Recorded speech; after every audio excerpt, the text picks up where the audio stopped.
کہ میرے ساتھ جو الحمدللہ جو نوجوان لڑکوں نے پچھلے 2 مہینے سے اس کام کو انجام دیا، بھلے ہی اس میں نام میرا تھا، لیکن آپ لوگوں کے بغیر یہ کام ممکن ہی نہیں ہو سکتا تھا۔ اسی لیے آپ لوگوں کی محنتوں کو میں سلام کرتا ہوں، اور یقین مانیے ایک فخر ہوتا ہے جب ایسے نوجوانوں کو میں دیکھتا ہوں۔ اور جیسا یاسر بھائی نے بتایا کہ 2 مہینے جب لوگ اپنے گھروں سے باہر نکلنے کے لیے ڈر رہے تھے، ایسے موقع کے اوپر آپ ہی لوگ تھے جو ہمت کر کے باہر نکلے اور وہ لوگوں کی مدد کے لیے نکلے جن کے لیے کوئی نظر نہیں آ رہا تھا۔ میں سمجھتا ہوں کہ وہ لوگوں نے جو دعائیں آپ لوگوں کو دی ہوگی، وہ دعاؤں کے حقدار ہیں آپ لوگ۔ 2 مہینے کیسے گزرے یہ سبھی لوگ جانتے ہیں، اور جیسا منظر بھوپالی صاحب کی غزل مختار بھائی نے جو سنایا ہے، طاقتیں تمہاری ہے خدا ہمارا ہے، میں سمجھتا ہوں یہ کام جو کیا گیا ہے یہ خدا کی طرف سے ہم لوگوں کو فرمان آیا، اور یہ اللہ کی طرف کی بات ہے۔ یہ اتنا بڑا کام جو پچھلے 2 مہینوں سے لگاتار جو چل رہا تھا، وہ کہیں نہ کہیں غیبی طاقت تھی۔ مجھے کہیں نہ کہیں اس بات کا ڈر ہوتا تھا کہ کہیں خدا نہ کرے کسی ایک بچے کو اگر کچھ ہو جائے تو کیسا۔ میں نے یہ نوجوانوں کو رات میں 2 بجے بھی دیکھا ہے، پھر صبح 10 بجے 9 بجے اٹھ کے دوبارہ وہ وہاں پر اپنے کام پہ لگ جاتے ہیں۔ تو ایسی خدمت اور ایسے جذبے کے ساتھ میں نہیں سمجھتا ہوں۔ میرا چھوٹا لڑکا حمزہ نے ایک دن پوچھا، یعنی یہ آپ ان کو سیلری دیتے ہیں کیا؟ میں بولا نہیں، سیلری نہیں بیٹا، میں سیلری نہیں دیتا ہوں، انہیں جو بھی دینا ہے اوپر والا دیتا ہے۔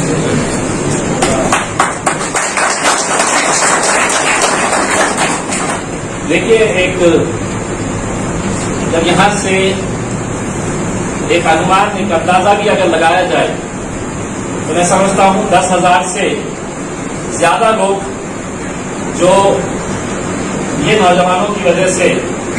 اپنے گھر تک پہنچے۔ اس وقت جب سرکار نے یہ کہہ دیا تھا کہ آپ کو آن لائن سبمیشن کرنا ہے، آدھار کارڈ آن لائن دینے کا ہے، ڈاکٹرز کو تیار نہیں تھے سرٹیفکیٹ دینے کے لیے، اور جب بیٹھے بیٹھے یہ خیال آیا کہ ہم لوگ اپنا ایک ایڈریس تیار کریں گے، تو ہمیں خود نہیں پتا تھا کہ مطلب لوگ کس طرح پریشان ہیں۔ اور اگلے کچھ دنوں کے اندر جو سووں سے لوگ ہر روز وہاں پر آ رہے تھے، ان کو جس طریقے سے اٹینڈ کیا جا رہا تھا، اور آخر میں جب یہ لوگوں کی ٹرینیں آئی تو میں اتر پردیش جب بہار کی ٹرین تھی، وہ اسٹیشن کے اوپر جب میں گیا تو وہ ٹرین 11 بجے تھی، لیکن بچوں کو جو مدرسے کے بچے تھے ان لوگوں کو صبح 6 بجے سے ہی ریلوے کے اسٹیشن کے اوپر بلا لیا گیا تھا۔ 6 بجے سے صبح مجھے وسیم بھائی کا فون آیا تھا کہ آپ نے آنا، اور میں جب وہاں پر گیا تو ٹرین کے اندر کتنے لوگ بیٹھے تھے یہ ریلوے نے طے کر کے رکھا تھا۔ ڈسٹرکٹ ایڈمنسٹریشن کو معلوم تھا کہ اس ٹرین کے اندر اتنے لوگ بیٹھیں گے، اس کے علاوہ نہیں۔ لیکن جب اس دن اسٹیشن پہ گئے تو وہاں پر باقی جتنے بھی لوگ تھے وہ پورے بیٹھ چکے تھے،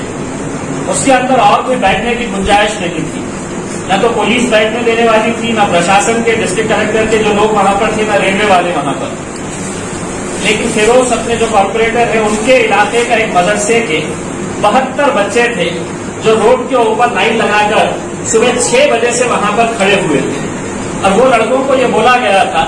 کہ اب آپ کے لیے جگہ نہیں ہے۔ چھوٹے چھوٹے اتنے سے بچے مدرسے کے، 3 دن کے بعد عید ہونے والی تھی، اور وہ بچے جب کھڑے ہوئے تھے تو مجھے ایسا احساس ہوا کہ نہیں، کچھ بھی ہو یہ بچوں میں اس ٹرین کے اندر جانا چاہیے، کیونکہ اس کے آگے کی ٹرین کون سی تھی نہیں پتا ہے۔ الحمدللہ اللہ کا لاکھ لاکھ کرم، اللہ کا لاکھ لاکھ شکر کہ ہم نے اس وقت وہاں پر ڈی سی پی صاحب تھے، ریلوے کے ادھیکاری تھے، میں نے ان سے پرسنلی بات کیا اور ان کو یہ کنوینس کیا کہ نہیں صاحب، یہ 72 بچوں کو آپ کو لے کے جانا ہے، اس ٹرین کے اندر لے کے جانا ہے. اور الحمدللہ اللہ کا لاکھ لاکھ احسان کہ پورے ٹرین بھر چکی تھی. اس کے علاوہ ایک بھی اور پیسنجر کو لینے کی گنجائش نہیں تھی قانونی طور کے اوپر. انہیں جتنے لے جانا تھا اتنے ہی. لیکن میں نے اپنی ذمہ داری کے اوپر یہ کہا کہ کچھ بھی ہو جائے، جو بھی ہوگا میں سنبھالوں گا اسے. لیکن یہ 72 بچے جو ایک ایسی امید سے وہاں پر آئے تھے کہ انہیں بھی اپنے گھر کے اوپر پہنچنے کا تھا، اور اللہ کا لاکھ لاکھ کرم کہ وہ 72 بچوں کو ہم نے ٹرین کے اندر چڑھائی.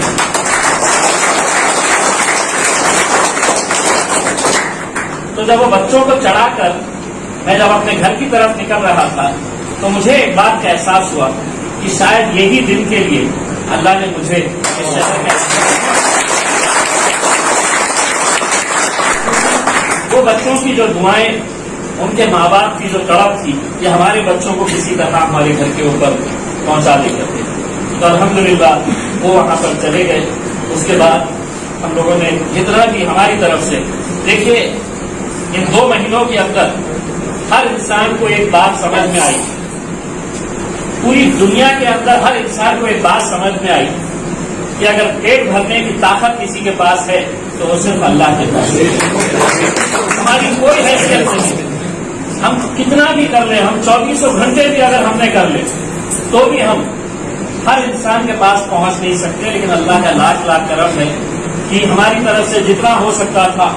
ہم نے کیا. مجھے خوشی ہے کہ میرے پارٹی کے صدر بیرسٹر اسد الدین اویسی صاحب، اور میں پورے یقین کے ساتھ کہتا ہوں پورے ہندوستان کے اندر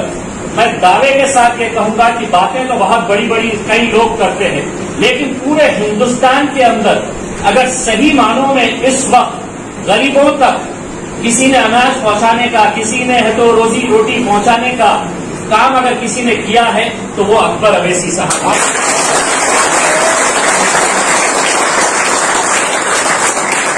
اگر جس شخص کو یہ کہا جاتا ہے کہ یہ شخص جب زبان کھولتا ہے تو کتنے لوگ ان کے بارے میں کیسی کیسی باتیں کرتے ہیں، لیکن اس کے باوجود نہ یہ دیکھا گیا یہ اناج کس دھرم کے انسان کے پاس جا رہا، کس مذہب کے انسان کے پاس جا رہا ہے. اور لاکھوں روپیہ نہیں، کروڑوں روپیہ پیسہ ہر ایک کے پاس ہوتا ہے، لیکن خرچ کرنے کی ہمت اور دل چاہیے. اور وہ دل میرے حساب سے اکبر اویسی صاحب نے اس بار دکھایا پیسہ ہم کس طرح سے خرچ کریں. میں آپ لوگوں کا تہ دل سے شکریہ ادا کرتا ہوں. ہمارے موسیٰ چاؤ صاحب کا شکریہ ادا کرتا ہوں کہ انہوں نے اس بات کو سمجھا کہ یہ جتنا بھی آپ لوگوں نے محنت کی ہے، میں سمجھتا ہوں کہ نہ یہ پھولوں کے ذریعے اور نہ میں اگر آپ کو رات بھر بھی اگر میں آپ لوگوں کا شکریہ ادا کروں تو میں ادا نہیں کر سکتا ہوں. جب آپ لوگوں کو دیکھتا ہوں اور آپ لوگوں کے کام کے طریقے کو دیکھتا ہوں، آپ لوگوں کے خدمت کے جذبے کو دیکھتا ہوں تو امتیاز جلیل اپنے آپ کو بہت چھوٹا سا محسوس کرتا ہے. آپ لوگوں کے کام کو میں سلام کرتا ہوں اور امید کرتا ہوں کہ یہ جو وقت آیا ہے یہ انشاءاللہ نکل جائے گا. لیکن آگے جب کبھی بھی خدا نہ کرے ایسی کوئی نوبت آئی تو مجھے اتنا یقین رہے گا کہ میں اکیلا نہیں ہوں، میرے ساتھ نہ جانے ایسے